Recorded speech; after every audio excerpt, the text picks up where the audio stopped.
Mahasiswa sekalian, pada kesempatan hari ini kita lanjutkan materi kita tentang hukum keluarga Islam.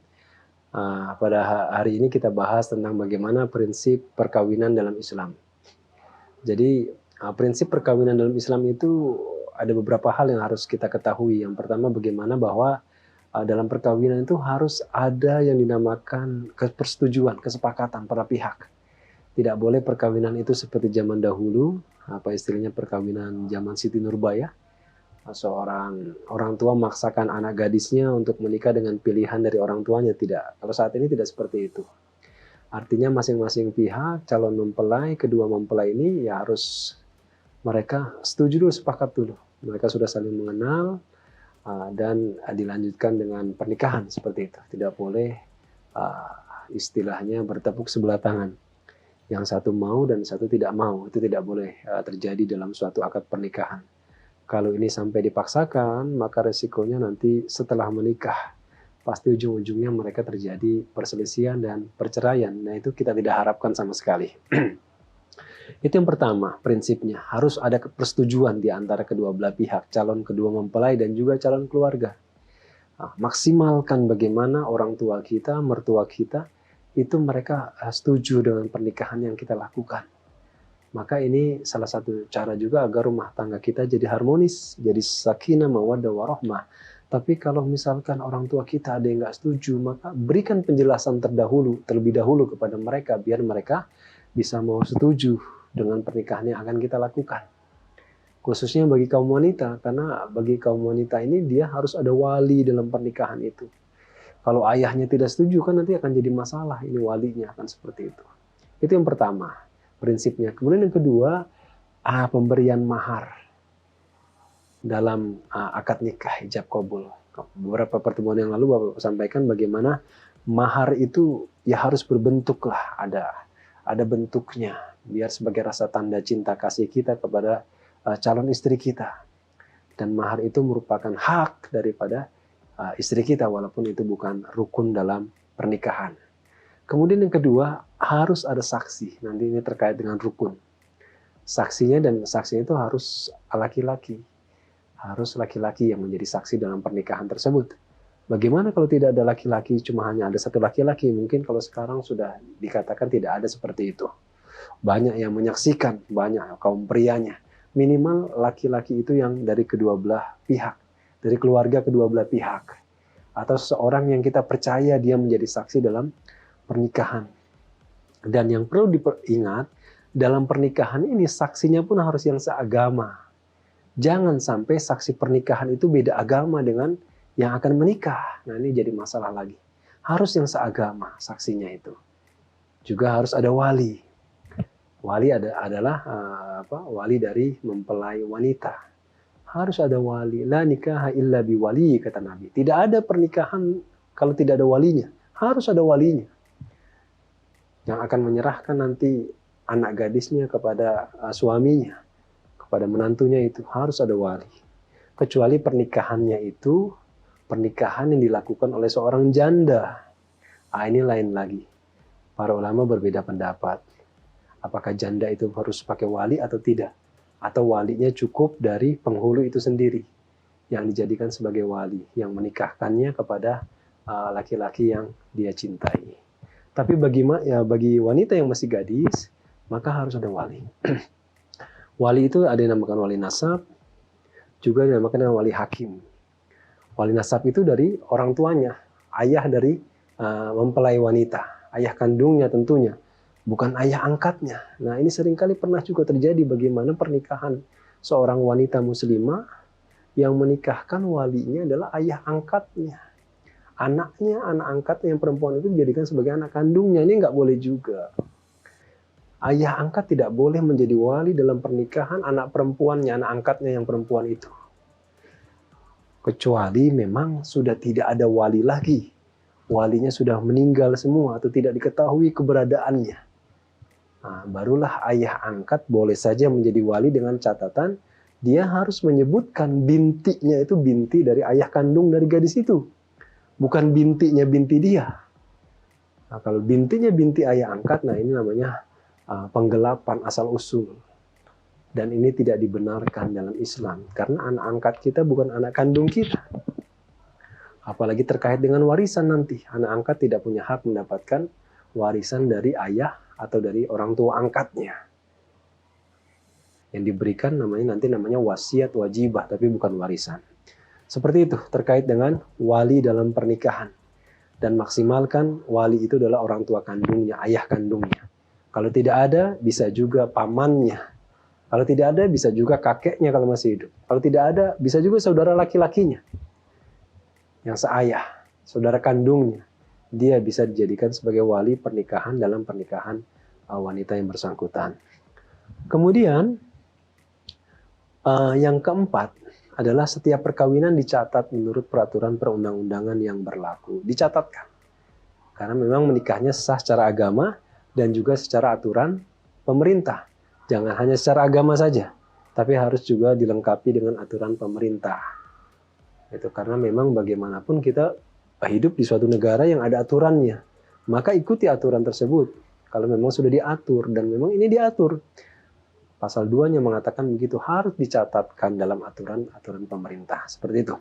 Kemudian kita lanjutkan materi kita pada kesempatan ini adalah bagaimana hukum melakukan pernikahan di dalam Islam. Jadi ada 4 hukumnya itu. Yang pertama, asalnya pernikahan itu hukumnya mubah. Artinya boleh-boleh saja. Pernikahan itu memang suatu yang fitrah, suatu yang manusiawi. Kita butuh pendamping hidup. Dan pasti kita hidup pun berpasang-pasangan. Tidak hidup itu harus satu pasang, tidak boleh. Tidak boleh menikah dengan yang sama jenis, tidak boleh. Binatang saja mengetahui mana lawan jenisnya. Dan dia ketika kawin pun dia dengan lawan jenisnya, kan begitu. Tidak dengan sesama jenisnya, itu binatang. Kita lihat bagaimana ayam jantan pun ketika menikah, dia menikah pasti juga dengan cari ayam betina. Nggak mungkin ayam jantan kawin, ayam jantan itu kawinnya bukan nikah. Nggak mungkin ayam jantan itu kawin dengan ayam jantan juga. Mohon maaf, seanjing-anjingnya anjing, kalau dia mau kawin, pasti dia cari anjing betina. Seanjing-anjingnya anjing jantan, kalau dia mau kawin pasti dia cari anjing betina. Lah ini kita manusia diberikan akal oleh Allah. Kenapa kita ketika mau nikah mencari pasangan yang sejenis itu? Jadi Bapak sengaja mengulang ini lagi terkait dengan pernikahan itu tidak boleh sejenis. Harus berbeda jenis. Gak usah uji-uji nyali kita cari pasangan yang sejenis. Resikonya sangat tinggi sekali itu kalau sudah pasangan sejenis itu. Itu ya. Yang pertama, hukum pernikahan itu adalah kita ketahui mubah, boleh saja. Cari pasangan yang betul-betul memang kita cintai. Yang kedua, hukum pernikahan itu berubah menjadi sunnah hukumnya. Sunnah artinya memang kalau kita lakukan dapat pahala. Jadi sunnah pernikahan kita itu. Jadi sunnah. Apabila kita tinggal pun juga tidak apa-apa kalau memang kita belum mampu untuk menikah. Tapi kembali lagi kata Nabi, wahai pemuda, kata Nabi, ya ma'sarus sabab, wahai pemuda, kata para Nabi, man istata'a minkumul ba'ata falyatazawwaz. Kalau kamu sudah sanggup untuk menikah, menikahlah. Fa innahu aghaddu lil basar. Dengan menikah itu menjaga dua matamu ini. Mata kita nggak jelalatan istilahnya kalau kita menikah. Ada pasangan hidup kita. Wa ahsanu lil farji, dan menjaga kemaluanmu. Nah, kita nggak sembarangan jajan-jajan di luar istilahnya begitu. Mencari wanita-wanita yang nggak benar. Nah, karena sudah ada pasangan hidup kita. Akan tetapi kata Nabi, kalau kamu tidak sanggup menikah, fa'alaihi bisawmi, maka berpuasalah. Nah, karena puasa itu fa'innahu aghaddu lil basar. Karena puasa itulah yang akan menjadi perisai kita. Fa'alaihi bisawmi. Kita harus berpuasa. Kalau memang kita tidak sanggup untuk menikah. Seperti itu. Jadi hukumnya sunnah. Dan kedua belah pihak, khususnya kaum calon mempelai prianya masih bisa menahan syahwatnya. Jadi hukumnya sunnah, dia sudah mampu tapi masih menjaga dapat mampu menahan syahwatnya, itu hukumnya sunnah. Akan tapi hukumnya menjadi wajib. Hukumnya menjadi wajib. Apabila dia sudah sanggup untuk menikah, tapi dia tidak mau menikah. Sementara syahwatnya sudah begitu tinggi. Nah ini hukumnya jadi wajib dia menikah. Karena kalau dia tidak menikah, maka dia akan nanti akan jajan di luar dan lain sebagainya. Dia mencari wanita-wanita tidak benar. di taman hiburan malam, di night club begitu. Nah, ini jadi masalah lagi nanti akhirnya. Maka agama mewajibkan dia menikah kalau memang sudah sanggup secara finansial dan dia sudah tidak dapat menahan syahwatnya, maka dia wajib menikah. Kemudian, hukum menikah itu juga bisa berubah jadi makruh. Dia masih pengangguran, dia belum bekerja, tidak punya penghasilan, nekat menikah dengan seorang wanita. Ini jadi masalah ini. Ya artinya bagaimanapun seorang suami punya kewajiban memberi nafkah, maka dia harus bekerja. Apalah pekerjaannya yang penting halal untuk bisa menghidupkan istri dan anak-anaknya. Kalau dia belum sanggup itu, maka hukumnya jadi makruh. Tidak boleh pernikahan, bukan tidak boleh. Kalau dia lakukan, pernikahan itu akan membuat dia tidak disukai, dibenci sama Allah.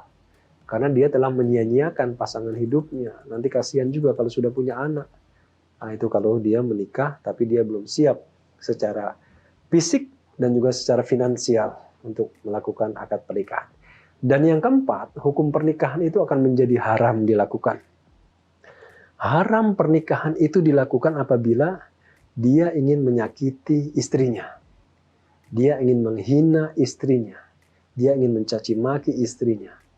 Dia sia-siakan dan dia telantarkan anak-anak dan istrinya. Nah, ini hukumnya haram ini.